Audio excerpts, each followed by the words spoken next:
ಸಮಸ್ತರಿಗೂ ನಮಸ್ಕಾರ. ದೇವಿಸ್ ಕಿಚನ್ಗೆ ಆತ್ಮೀಯವಾದಂಥ ಸ್ವಾಗತ. ನಾನು ಶ್ರೀದೇವಿ ನಿಮ್ಮೊಟ್ಟಿಗಿದ್ದೀನಿ.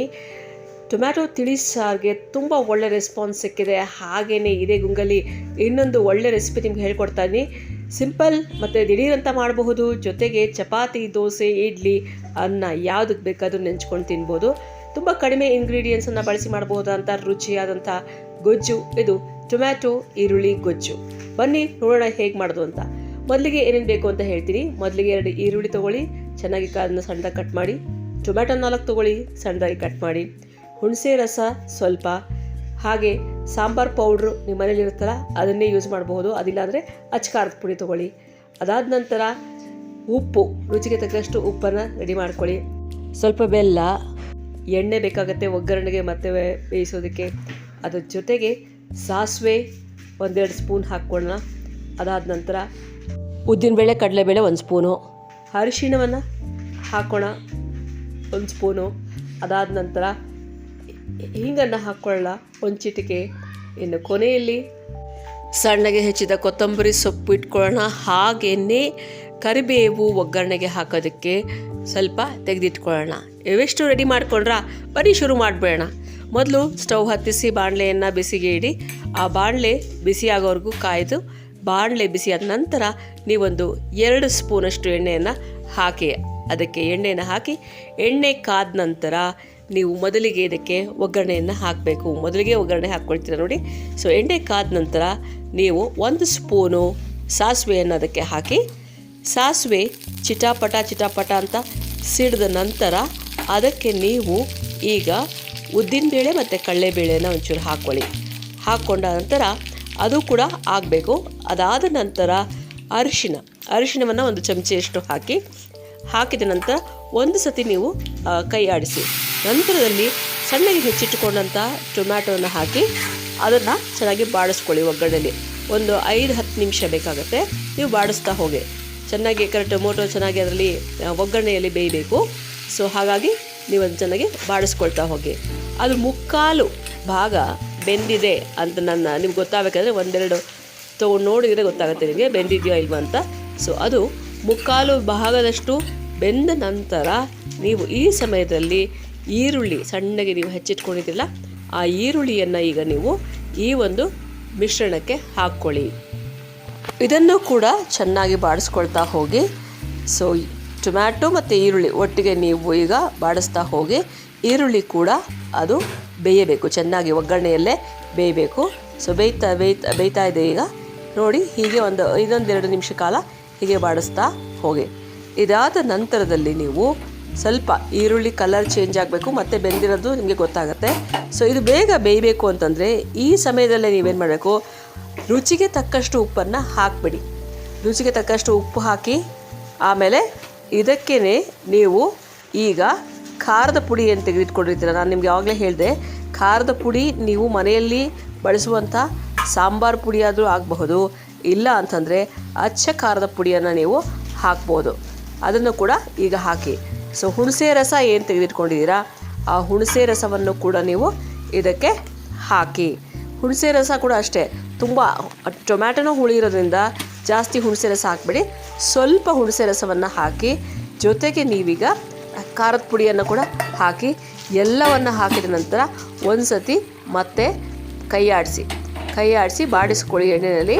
ಇದಕ್ಕೆ ನೀವು ಈ ಸಮಯದಲ್ಲೇ ರುಚಿಗೆ ಬೆಲ್ಲವನ್ನು ಹಾಕಬೇಕಾಗತ್ತೆ. ಸೊ ಬೆಲ್ಲ ಕೂಡ ತುಂಬ ಒಳ್ಳೆ ಇಂಗ್ರೀಡಿಯೆಂಟು. ಇದರ ರುಚಿಯನ್ನು ಬದಲಾಯಿಸದೆ ಬೆಲ್ಲ ತುಂಬ ಸಿಹಿ ಆಗಿಬಿಡುತ್ತೆ ಅಂತಂದರೆ ನೀವು ಸ್ವಲ್ಪ ಬೆಲ್ಲ ಹಾಕಿ.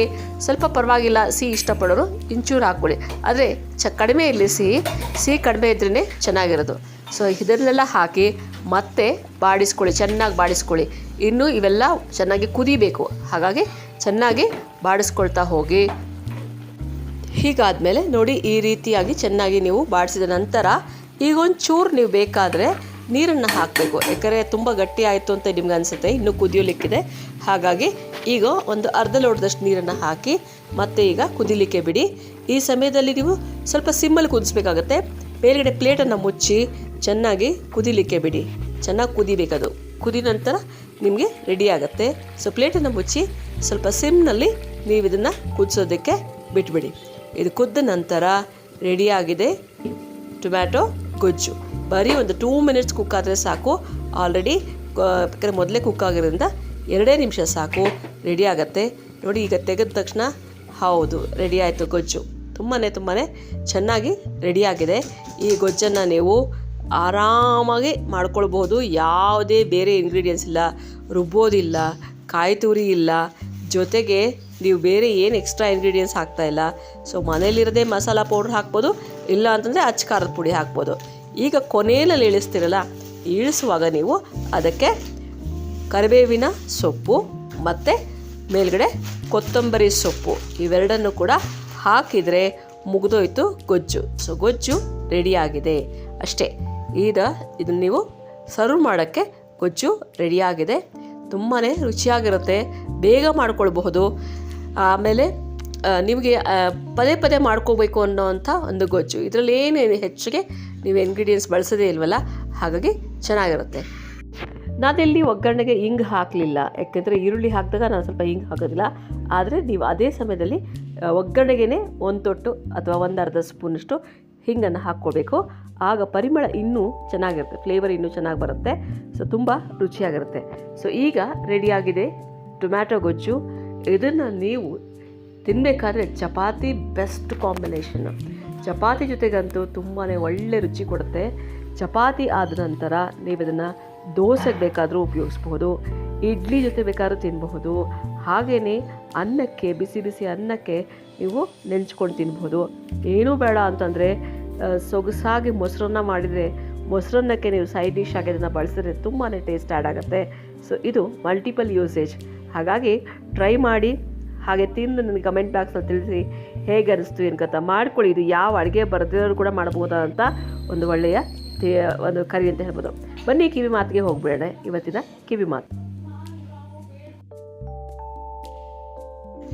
ಇವತ್ತಿನ ಕಿವಿ ಮಾತು ಏನಪ್ಪ ಅಂತಂದರೆ, ತುಂಬ ಸತಿ ನಾವೇನು ಅಂದ್ಕೊಳ್ತೀವಿ, ಯಾರೇ ಅಡುಗೆ ಮಾಡಿದ್ರು ಮೊದಲನೇ ಸತಿಗೆ ತುಂಬ ಚೆನ್ನಾಗಿ ಮಾಡಿಬಿಡ್ಬೇಕು ಅಂತ.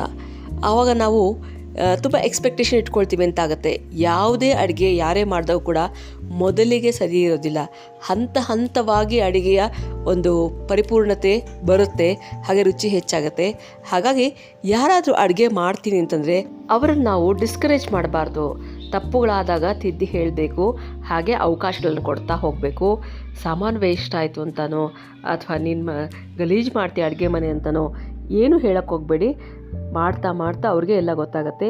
ಹಾಗಾಗಿ ಉತ್ತೇಜಿಸಿ. ಯಾರಿಗೆ ಅಂತ ನಾನು ಹೇಳ್ತಿದ್ರೆ, ಪ್ರಮುಖವಾಗಿ ಮನೇಲಿರೋಂಥ ಗಂಡಸರು ಅಡುಗೆ ಮಾಡಿದ್ರೆ, ಅದಾದ ನಂತರ ಈ ಪ್ರಯತ್ನ ಮಾಡಿದ ಮಕ್ಕಳು ಎನ್ಕರೇಜ್ ಮಾಡಿ ಅಂತ ಹೇಳ್ದ. ಮರೀದೆ ಸಬ್ಸ್ಕ್ರೈಬ್ ಮಾಡ್ಕೊಳ್ಳಿ. ಇದು ದೇವಿಸ್ ಕಿಚನ್, ಅಡುಗೆ ಕಲಿಯೋರಿಗೆ ಇರುವಂಥ ಸುಲಭ ಮಾರ್ಗ. ಸೊ ಮತ್ತೆ ಸಿಗೋಣ ಮುಂದಿನ ವಿಡಿಯೋದಲ್ಲಿ. ಅಲ್ಲಿವರೆಗೂ ನಮಸ್ಕಾರ.